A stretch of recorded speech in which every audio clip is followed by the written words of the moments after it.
कळप वालचंदनगर तालुका इंदापूर जिल्हा पुणे या ठिकाणी आलेलो आहे. या ठिकाणी आपण आलो आहे फरतडे फार्म हाऊसला.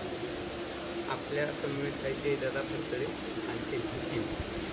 येण्याचं कारण की गेल्या 13 एप्रिलला एक बैलगाडा शर्यत झाली, त्याच्यानंतर 4 मेला एक बैलगाडी शर्यत झाली. त्याचं संपूर्ण नियोजन आपण केलं होतं. दादा राहुल बापू होते. त्याचबरोबर मी त्यावेळेस बघितलं की दादांचे अनेक व्यवसाय आहेत, त्याचे काय माहिती घ्यायची आपल्याला, दादांची चर्चा करावी म्हणून खास फक्त दादांची चर्चा करायसाठी आपण आलो. आणि ते चर्चेतून आपण हे सगळ्या बाबी काय काय दादा करतायत काम ते उलगडणार आहे आपण. तर चला आपण समक्ष दादांशी चर्चा करूया आणि बोलूया. नमस्ते दादा. नमस्ते. आता आपला आसपासचा परिसर सगळा तुम्हाला ओळखतो, परंतु आज आपलं महाराष्ट्र आणि 28 देश बघणार आहे. तर थोडासा आपला परिचय द्या. नमस्कार, मी जय उत्तम फडतडे, राहणार कळंब, तालुका इंदापूर, जिल्हा पुणे. दादा आता ही झाली आपली परिस्थिती, तर त्याचबरोबर आपल्याकडं उद्योग व्यवसाय आपलं काय काय आहे? आता आपण उद्योग व्यवसायामध्ये म्हणजे आपला फडतरे नॉलेज सिटी म्हणून ज्ञान कला क्रीडा कृषी प्रतिष्ठान याच्या अंतर्गत आपल्या इथं बालवाडीपासून ते मुलगा पूर्ण PhD होऊन बाहेर पडेपर्यंत ह्याचं शिक्षण आपल्याकडं आहे. आपल्याकडं आता इंग्लिश मिडियमचं स्कूल आहे. नंतर आपल्याकडं MBA कॉलेज आहे. नंतर आपल्याकडं डिप्लोमा आहे, डिग्री कॉलेज आहे, BCA MCA हे आत्ता आपण नवीन चालू करत आहोत. ह्या वर्षी चालू आहे. नर्सिंग कॉलेज आहे आपल्याकडं, D फार्मसी आहे, B फार्मसी आहे, M फार्मसी आहे, ITI कॉलेज आहे.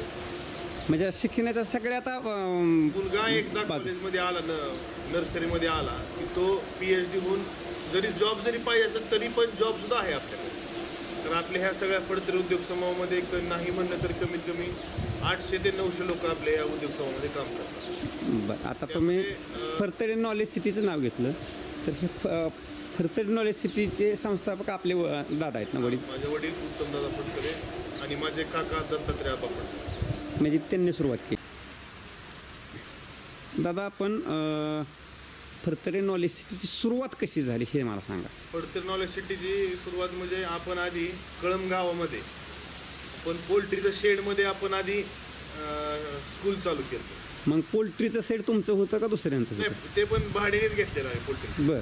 नंतर ते घेतल्यानंतर त्याला जरा बऱ्यापैकी रिस्पॉन्स मिळायला लागला. नंतर मग आपण पलीकडं सावंतांची आपण सुभेदार सावंतांची आपण जागा घेतली 5 एकर.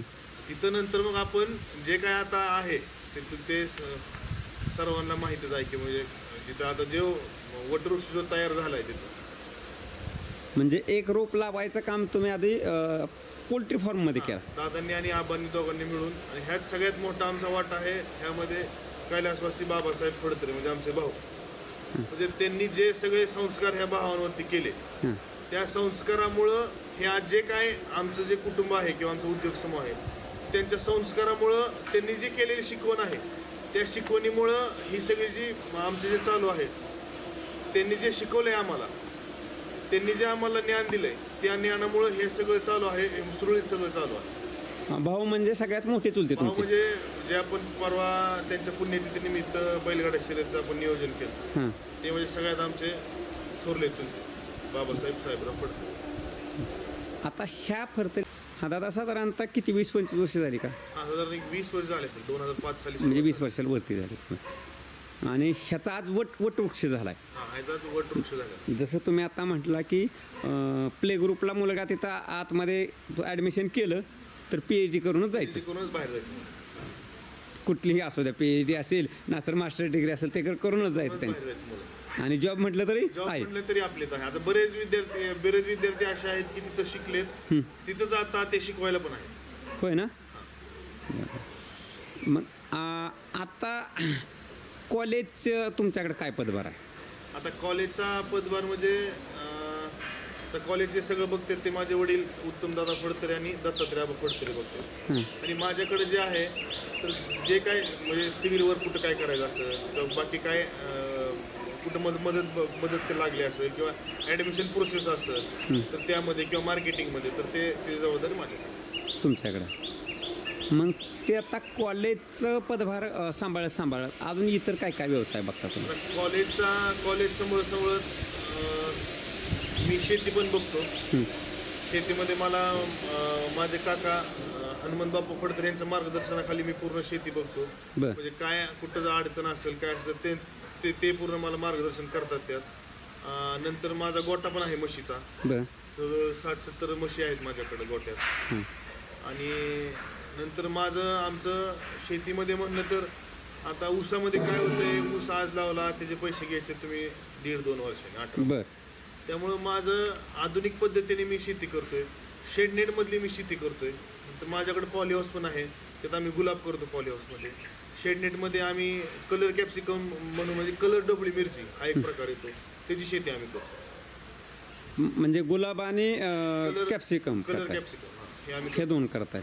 आणि बाकीचं पण आहे, डाळिंब आहे, पेरू आहे, ते पण आहे. आणि ऊसही आहे. आणि ऊस नाही, ऊस एक गाडी ऊस नाही, एकही काढे ऊस लावत नाही. हां, कारण मी ऊस का मुद्दाम विचारलं, ऊस म्हटलं का नाही की म्हणतात सगळ्यात जो आळशी शेतकरी असेल त्याचा ऊस पीक हा. म्हणजे ऊस पिकच लावलं नाही राहणार. म्हणजे तुम्ही आळशी शेतकऱ्याचं पीक करत नाही तुम्ही? नाही करत नाही. हां, मग तुम्ही अत्याधुनिक शेती करताय. सगळे जे आहे ते अत्याधुनिक शेती करतात. आणि मग आता शेती करताय, आता मी पुन्हा थोडंसं पाठीमागे येतो. तर तुमचं शैक्षणिक काय झालं शिक्षण? आता 1ली ते 10वी मी भारत चिल्ड्रन सायकल वालचंदनगर इथं होतो. नंतर डिप्लोमा आपल्या इथं केला आणि डिग्रीला मी पुण्यात GSPM कॉलेजला. बरं, म्हणजे आता शेती करताय म्हणजे तुम्ही MSc तर नाही, ॲग्री तर नाही ना? ॲग्री नाही. हां, म्हणजे ॲग्री नाही पण शेती करताय. मग ह्यासाठी मार्गदर्शन लाभत असेल कोणाचं नाही कोणाचं? आता ह्यासाठी म्हणजे थोडी पार्श्वभूमी सांगते त्या मागची. कोविड पिरियड होता. कोविड पिरियडमध्ये माझं लास्ट सेमिस्टर राहिलेलं. कोविड पिरियडमध्ये मी इथं आलो घरी. मग घरी आल्यानंतर मग थोडी जरा शेतीची आवड निर्माण झाली. कोविड पिरियडमध्ये आमचा ज्या गोटा पूर्ण जो भरला होता तो पण लेबर नसल्यामुळं बऱ्याच अडचणी आल्यामुळं तो पण सगळा रिकामा केला गोटा. नंतर मग काय ठराविक 5-6 म्हशी होत्या ते बघायला लागलो सुरुवाती. म्हणजे बघायला लागलो म्हणजे आपलं अशीच आवड म्हणून काय काम नव्हतं कोविडमध्ये म्हणून आपलं जाऊन तिथे बसायचं. मग ते करत मला त्याची आवड निर्माण झाली. ह्यामध्ये थोडं प्रोत्साहन करण्यासाठी आमचे काका दत्तात्रय आबा फडतरे यांनी खूप प्रोत्साहन केलं मला की तू शेती बघतोय तर म्हणजे करतोय तर शेती तू बघ, चांगल्या पद्धतीने कर, आधुनिक पद्धतीने कर. म्हणजे सगळ्या पद्धतीने मला आबांनी ह्यात पूर्ण सपोर्ट. म्हणजे आता शेती व्यवसाय असेल, दूध व्यवसाय असेल तर ह्याचे गुरु आबा आहेत. आबा म्हणजे आबांच्या मार्गदर्शनाखाली सगळं म्हणजे आबा काय की ते ह्याच्यावर बघणार, यूट्यूबवर बघत त्यांनी सांगायचं मला तू हे कर, तू ते कर, तू ते कर. आबांच्या मार्गदर्शनाखाली बिझनेस करावा तर ह्याचा टाटा अंबानी हे तर सगळ्यांचे आयडॉल आहेत, बरोबर आहे. पण माझ्यासाठी आमचे आबा आणि दादा हे खूप मोठे आयडॉल आहेत. कशासाठी म्हणतो मी, कारण त्यावेळेस शेती म्हणजे हे जे सर्व वैभव निर्माण केलेलं आहे हे सर्व वैभव त्यांनीच निर्माण केलेलं आहे. म्हणजे वडिलोपार्जित आमचं नाही किंवा काय, वडिलोपार्जित काय 30-40 ग्राम जमीन होती. पण हे जे सर्व निर्माण केलेलं आहे आमचे वडील असतील, आबा किंवा बाप, हे सर्व ह्यांनी निर्माण केलेलं आहे. त्यामुळं मला जे माझे आयडॉल आहेत ते माझ्या घरातच आयडॉल आहेत. म्हणजे हे चौघ भाऊ म्हणजे तुमचे वडील आणि त्यांचे 3 भाऊ? हां, त्यांचे 3 भाऊ. सगळ्यात थोरले म्हणजे कैलासवासी बाबासाहेब साहेबराव फडतरे, नंतर माझे वडील उत्तमदादा फडतरे, नंतर दत्तात्रय आबा फडतरे, नंतर हनुमंत बापू फडतरे. म्हणजे तुमचे मार्गदर्शक बी आयडॉल बी हेच आहेत. आता शेतीसाठी तुम्हाला म्हणजे आता आपण गोट्यात आधी गेलो होतो तर मला गोट्यासाठी सांगा, ह्यासाठी दूध व्यवसायासाठी कोणाकोणाचं मार्गदर्शन? आता ह्यासाठी मला मार्गदर्शन लाभलं आमचे YT Patil dairy farm, Arvind Patil sir म्हणून. अरविंद पाटील सर माझ्यासाठी म्हणजे असं मला म्हणतात की तू माझा एकदम बेस्ट स्टुडंट आहे. मी त्यांना रात्री 12 वाजता जरी फोन केला तरी ते माझा फोन उचलतात आवर्जून. आणि त्यांचं भरपूर ज्या पण मी म्हशी आणल्या हरियाणावर त्या सगळ्या म्हशी सरांच्या नजरेतून गेलेल्याच म्हशी आहेत. खूप म्हणजे खूप सपोर्ट आहे मला सर. आज पाटील सरांचं मार्गदर्शन लाभायचं म्हणजे ते साधी गोष्ट नाही. मी त्याचं ज्यावेळेस गोट्या व्यवसायात यायचं ठरवलं त्यावेळेस मी सरांना फोन केला की सर माझं असं असं आहे, मला गोट्या व्यवसायात यायचं. तर सर म्हटलं की निवासी ट्रेनिंग आहे तिथं 3 दिवस तू तिथे ये, ट्रेनिंग घे. म्हणजे ट्रेनिंग घ्यायची काय आवश्यकता नव्हती कारण आमचा एक पिढीचा व्यवसाय आहे आमचा. पण आधुनिक पद्धत जी काय नवीन आधुनिक पद्धत आज आज आज गोट्यामध्ये आलं आहे. 3-4 प्रकारचा चारा, ओला चारा, सुका चारा, नंतर गिनीघासाचे प्रकार. आधी तुशीचं गिनीघास होतं, अजिबात गिनीघास म्हणजे एकदम तूस असणार गिनीघास आहे आता जे आहे. मग त्याचे प्रकार, मग सुका चारा समजा एक साधारण सकाळी म्हशीला चारा किती पाहिजे, संध्याकाळी किती दिला पाहिजे. सकाळी 3 किलो तिला सुका चारा दिला पाहिजे, संध्याकाळी 3 किलो सुका चारा दिला पाहिजे. सकाळी साधारण 12 किलो तिला ओला चारा दिला पाहिजे, संध्याकाळी 12 किलो ओला चारा दिला पाहिजे. खुराक सरकी किती, गोळी किती, नंतर हरभरा सोनी किती, हे सर्व कॅल्क्युलेशन म्हणजे प्रोफेशनली बिझनेस कसा करायचा हे सर्व शिकायचं असेल तर तुम्ही अरविंद पाटील सरांकडे जरूर जा. आणि मी तिथं राहिलोय सरांपाशी गोट्यावर त्यांच्या 3 दिवस जाऊन मी ट्रेनिंग घेतले स्वतः. ह्या सगळ्या तुम्ही गोष्टी आत्मसात केल्यामुळं आज तुम्ही गोटा सांभाळताय. हां, म्हणजे त्यातली असं मी म्हणणार नाही की मला पूर्ण माहिती आहे. तर साधारण 25-30% अजून यात भरपूर काय आहे शिकण्यासारखं. अजून मला बाय प्रोडक्टमध्ये पण वळायचं आहे. ओके, ते हळूहळू त्या गोष्टी होतील. निश्चित बाय प्रोडक्ट तुम्ही बनवणार हे माझ्या लक्षात आले. मी आता गोटा बघितला तर. आता मला सांगा तुम्ही हे शेड नेट केलं म्हणजे काय तुम्ही म्हणता फार्म हाऊसचे पॉली हाऊस. हां, शेड नेट पॉली हाऊस. तर आता त्यासाठी कोणाचं मार्गदर्शन लाभते काय काय त्यासाठी आम्हाला सर्वात पहिल्यांदा डॉक्टर भूम म्हणून आहेत निमगावकीत हां आणि संदीप झगडे साहेब, बरं ह्या दोघांचं आम्हाला त्यासाठी भरपूर मार्गदर्शन. म्हणजे ते शेतकरीच आहेत, ते काही कन्सल्टंट नाही, शेतकरीच आहेत. पण ते आणि चांगले मित्र पण आहेत आमचे. मग त्यांच्या मार्गदर्शनाखाली पूर्ण हे सगळं चालतं. अच्छा. त्याचबरोबर आता हे शेतीशी निगडीत झाले व्यवसाय तुमचे, दूध आणि शेती.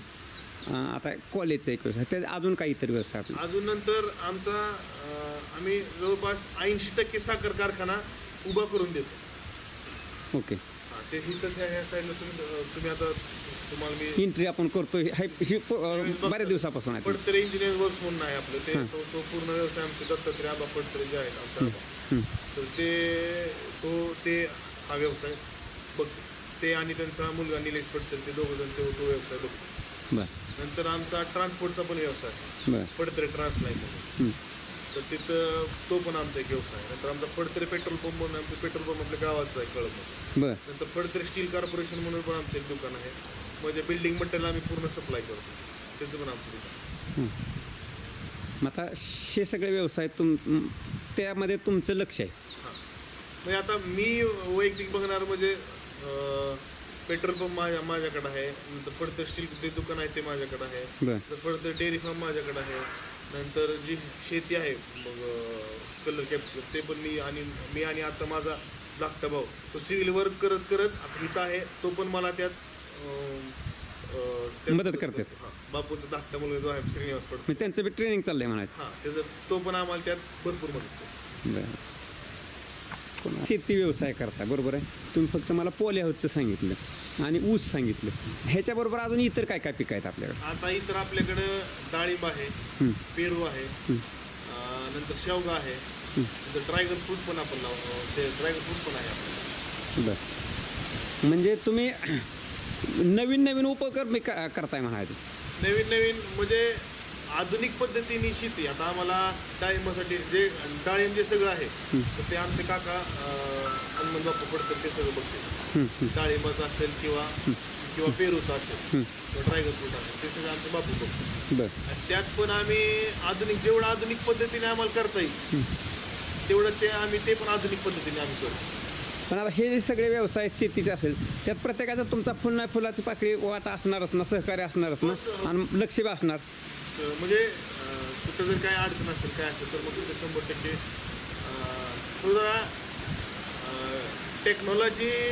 जरा टेक्निकनी शेती केली तर ते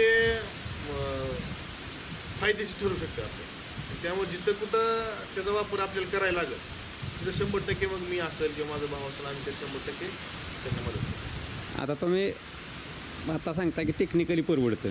आता शेती, आता बऱ्याच जणांचा असं आहे की शेती हा परवडत नाही आणि तुमचा तर कल शेतीकडे आहे. आता बरेच लोक म्हणतात की शेती परवडत नाही किंवा तुम्ही शेती कशी करणार, पण माझं असं एक मत आहे की शेती एवढा परवडणारा बिझनेस कुठलाच नाही. कारण जेवढं तुम्ही मातीला देचाल तेवढं तुम्हाला ती माती तुम्हाला परत दिल्याशिवाय राहते. तर मी आतापर्यंत 3 वर्ष झालं मी शेती करतोय, मला तरी कुठं लॉस गेला ना. बिझनेसमध्ये चढ उतार आले माझ्या, बरं, शेतीमध्ये मला कुठं लॉस गेला ना. आता बोलताना असं माझ्या लक्षात आलं की तुमचं शिक्षण वेगळं झालं, तुम्ही शेतीशी लक्ष देत आहे, शैक्षणिक क्षेत्रात बी लक्ष देत आहे, पण तुम्ही मातीशी नाळ काय तुटलेली नाही तुमची.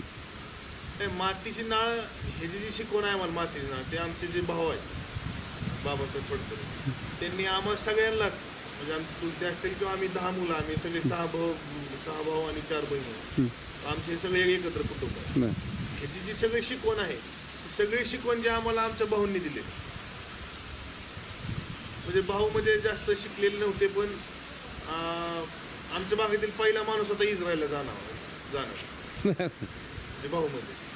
आणि त्यांच्याजवळ ज्यावेळेस भाऊ होते, सर्वात जवळचा लाडका म्हणजे मुलगा म्हणजे मी होतो त्यांच्यामुळं मला म्हणजे शेतीची नाळ कशी जोडलेली आहे ते त्यांच्याकडून शिकवून आलेले आहे.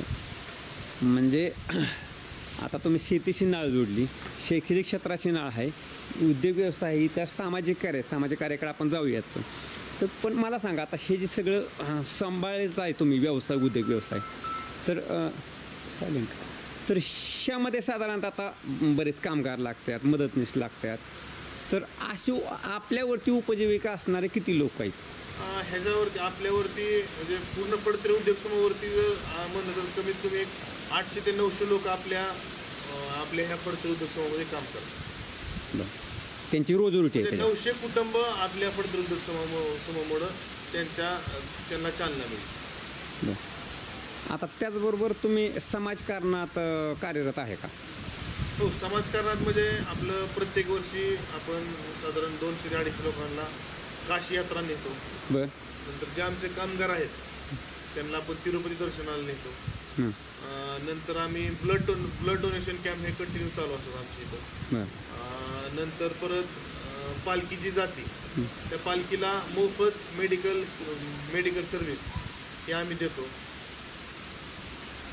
नंतर मग बाकीचे सामाजिक कार्य म्हणजे आता आम्हाला वडिलांना पैलवान क्षेत्राची खूप आवड.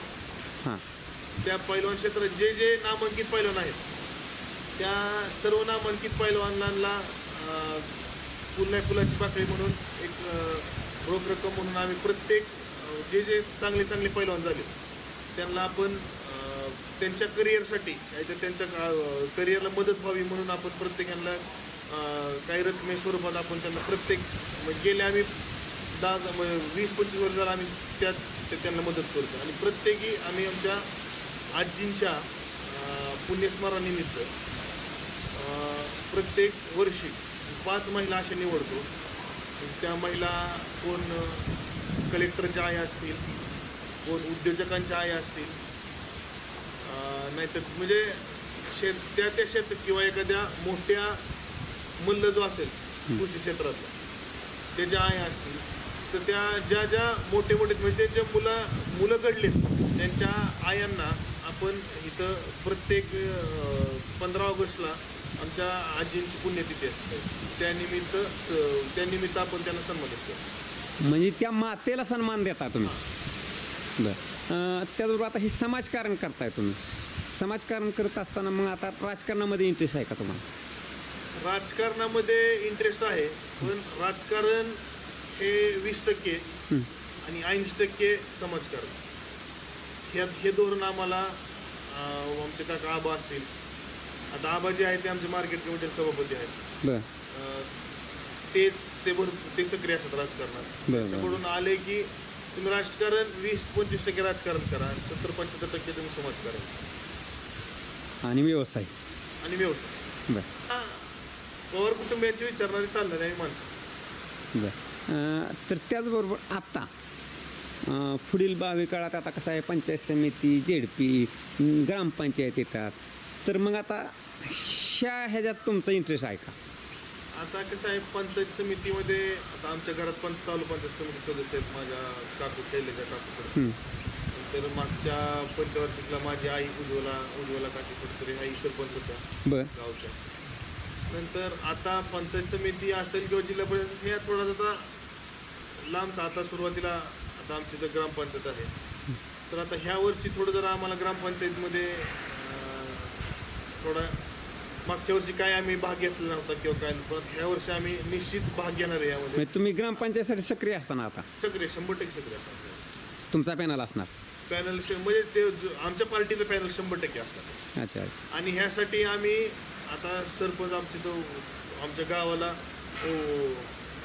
ओबीसी सर्वसाधारण ओबीसी पडले, म्हणजे महिला उभं राहू शकतील, पुरुष उभं राहू शकतील. तर त्यासाठी आमच्या इथं आमच्या शेजारी बसलेले आहेत राहुल बापू, तर त्यांना आम्ही पूर्णपणे आमच्या गावाला स्वच्छ कारभार करणारा आणि गावाचा विकास होणारा सरपंच आम्ही. कारण हे कळंब गाव जे आहे आमचं 30-35 लोकसंख्येचं गाव आहे. म्हणजे तुम्ही नेतृत्व तयार केलंय पुढचं म्हणायचं? नेतृत्व आम्ही म्हणजे ते चालू आहे आमचं, म्हणजे सर्व गोष्टी आमच्या चालू आहेत. आता पार्टी जो काही निर्णय देईल त्यानुसार, पण आमचं तर पार्टीला ही सांगणं आहे की हा आमच्या बापूंना तुम्ही तेवढं काही करून. आणि बापू हे असा माणूस आहे की रुपयात कोणाच्या मिंद नाही, आणि वेळ पडली तर पदरचे पैसे खर्च करून गावाचा विकास करणार असं माणूस.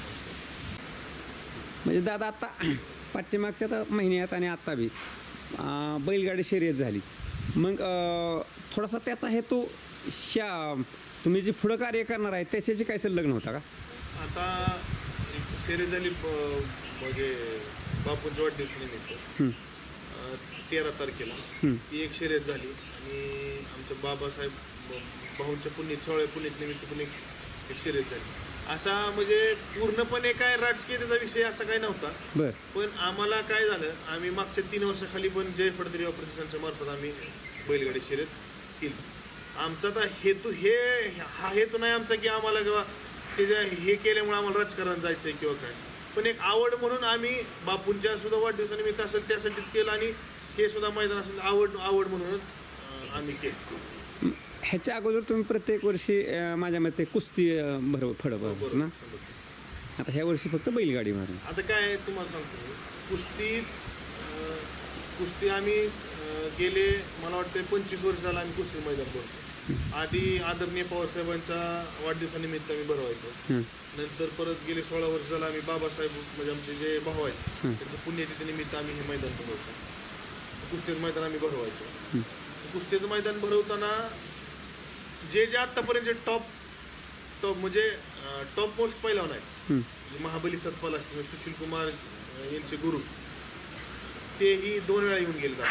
सरदार सिंग येऊन गेले आपले. नंतर चंद्रहार पाटील तर पहिले 5-6 वर्ष ह्या भागात चंद्रहार पाटील दादा नुसतं फोन केला की बाबा तुम्हाला महाराष्ट्र केसरी झाले त्यावेळेस की तुम्ही या सत्कार ठेवलाय म्हणून. तर त्यांनी दादांना सांगितलं की दादा मला सत्कार नका ठेवू, मला तुमच्या मैदानात कुस्ती खेळायची. बरं. त्यांनी ह्या मैदानात आपल्या मैदानामुळं की त्या प्रसिद्धी ह्या भागात भरपूर मिळाली त्यांना. सलग 10-15 वर्ष ते जोपर्यंत कुस्ती खेळत होते तोपर्यंत ते आपल्या मैदानात त्यांनी कुस्ती खेळले. म्हणजे काय होतं की प्रत्येकाला ती समोरची व्यक्ती काय एपर्सनी ते मैदान भरवती, आखाडा भरवती, ह्यावरती पुढच्याचं मन हे होतं. त्यामुळं चंद्रकांत दादा म्हणत होते की मला खेळायचं आहे तुमच्या मैदानात. म्हणजे महाराष्ट्र केसरी झाले आता तसं होत नाही. महाराष्ट्र झालं तर येतो पहिलवान सत्कार, पण चंद्रहार पाटील साहेब होते ते आवर्जून सांगायचे मला आपल्या मैदानावरती कुस्ती करायची. आता तुम्ही जसं सांगितलं की चंद्रकांत दादा स्वतःहून म्हणले की मला खेळायचं आहे तुमच्या मैदानात, तसे आता अनेक पैलवान होऊन गेले. आता मीही तुमच्याकडे आता आलो, तुम्ही 2 बैलगाडीची शर्यत मैदान भरवले, त्यामध्ये माझा सहभाग होता आणि ते संपूर्ण मी वातावरण बघितलं, आणि म्हणून मी परत आता तुमच्याकडे आलो आहे की आपला हे सगळं माहिती घेण्यासाठी. म्हणजे माझ्या असं लक्षात आलं की तुमच्याशी एक माणूस ज्यावेळेस अटॅच होतो त्यावेळेस तो नक्की तुमचा होऊन जातो. नाही ते 100% ते खरं आहे. कारण काय आहे की माणसांना आज माणसांना काय लागतं लोकांना की तुम्ही फक्त त्यांना व्यवस्थित बोला, चांगलं बोला. म्हणजे माणसांची मनं तुमच्या गोड वाणीने माणसांची मनं जिंकताय. आणि तो स्वभाव पहिल्यापासूनच माझा तरी वैयक्तिक असा आहे की बाबा एखाद्या माणसाला कधीच कुठल्या माणसाला माझं मी दुखवत नाही.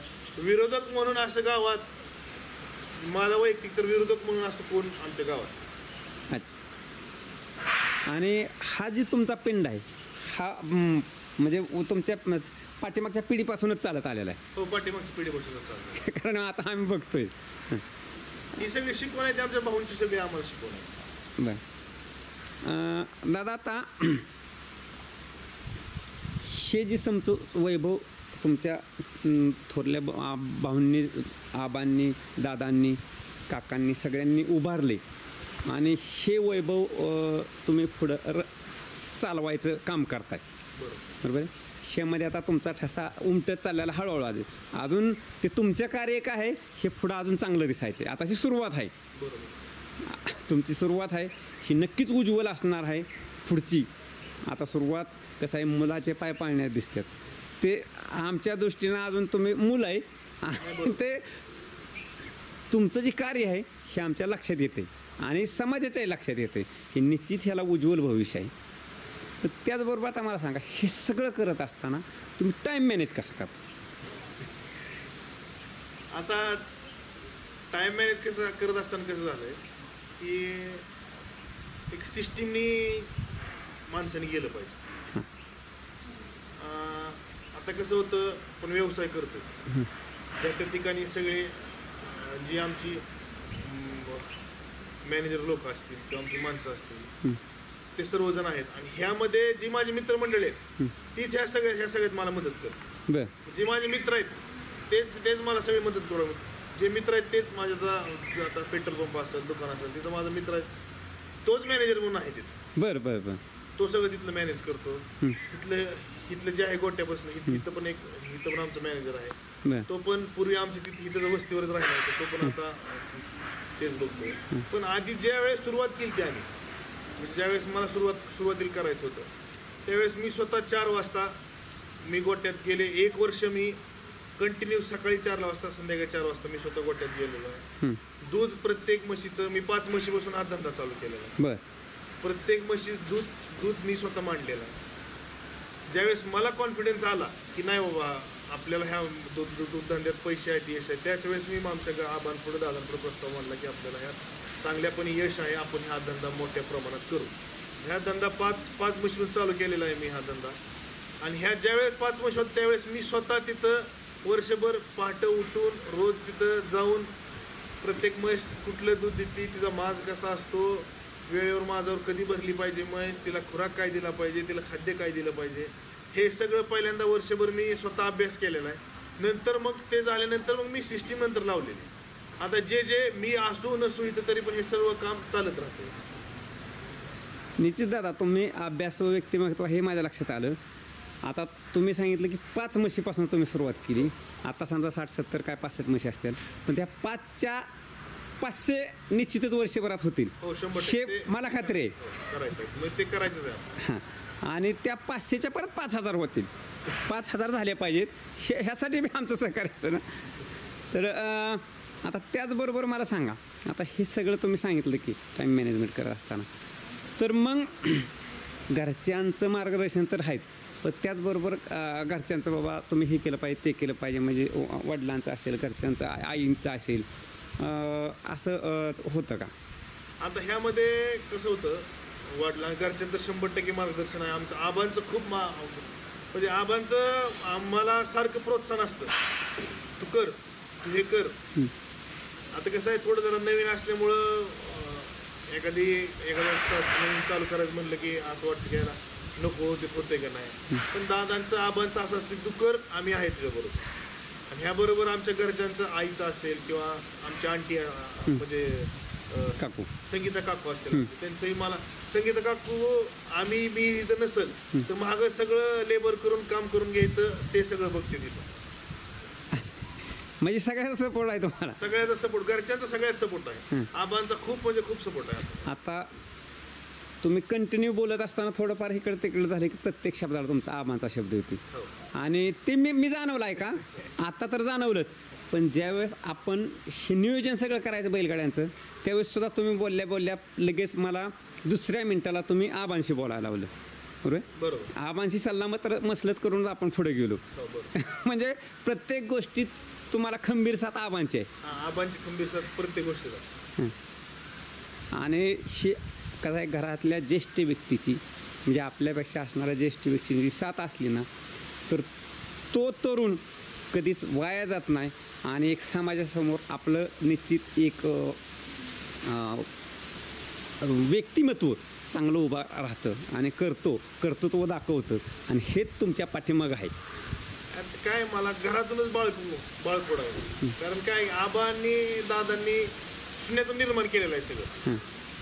त्यामुळे मग ते त्यांचं प्रोत्साहन 100% असल्यामुळे मग मला जास्त अडचणीचा विषय असं काय येत. आता आपण जर अशी ही जी चर्चा करतो ह्या चर्चेच्या एंडला आलो, पण तुम्ही तरुणच आहे अजून. मी आता म्हटलं की बोलता मुद्दाम तुम्हाला चेष्टेने म्हटलं की तुम्ही अजून आता बालवडीत आहे, आमच्यासाठी बाळ आहे. परंतु आता हे नवीन जी तरुण येतात, वेगवेगळ्या क्षेत्रातलं शिक्षण घेऊन येतात, प्रत्येकाला नोकरी नाही, व्यवसाय काय मार्गदर्शन मिळत नाही, तरी पण आजकालच्या तरुण पिढीनं काय केलं पाहिजे? तरुण पिढीला माझा एकच सल्ला आहे की तुम्ही व्यवसाय करा किंवा जॉब करा. पण जे पण तुम्ही करत असाल त्यात तुम्ही तुमचं 100% द्या. तर जॉब जरी केला तुम्ही तर तुम्ही 100% द्या, तुम्हाला त्याचा रिटर्न 100% मिळणार आहे. व्यवसाय जरी केला तुम्ही त्यात तुम्ही 100% द्या, तुम्हाला रिटर्न 100%. आज कॉम्पिटिशन भरपूर वाढलेलं. त्यामुळे तुम्ही नवीन काय करचाल, माझं तर युवक वर्गांना जास्त सांगणं आहे की तुम्ही जॉबकडे जाण्यापेक्षा तुम्ही छोटे छोटे व्यवसाय चालू करा. आज गव्हर्नमेंटच्या बऱ्याच स्कीम आहेत की ज्या गव्हर्नमेंट तुम्हाला प्रोत्साहन करते. त्यामुळे मला जे युवक येणारी जे पिढी आहेत त्यांना सांगणं आहे की तुम्ही जे काय कराल ते तुम्ही 100% द्या. कॉम्पिटिशन भरपूर आहे या जगामध्ये. म्हणजे नोकर बनण्याऐवजी स्वतः मालक बना. तुम्ही स्वतः मालक बना. काही व्यवसाय असू द्या, शेती असू द्या, पण स्वतः मालक बना. स्वतः मालक तुम्ही बना. निश्चित दादा, तुमचे विचार म्हणजे तुमचं वय लहान आहे पण अनुभव मोठा आहे तुमच्याकडं आणि विचारसरणी मोठी आहे तुमच्याकडं. तर ह्या विचारसरणी खरी असते पायाभरणी, आणि हे तुम्हाला तुमच्या कुटुंबाकडून बाळकडून मिळाले. आणि निश्चित तुमचा भावी काळ उज्ज्वल आहे. निश्चित आता आसपासची लोक तुम्हाला ओळखतातच, पण हे जे आता तुमचं जे कर्तव्य आहे ना, म्हणजे आता मी तुम्हाला जाता सांगतो की निश्चित एक दिवस जयदादा फरतडे हे नाव नक्कीच महाराष्ट्रात गाजेल आणि ते नक्की गाजेल. हेच आशीर्वाद देऊन आपण इथं थांबूया. धन्यवाद.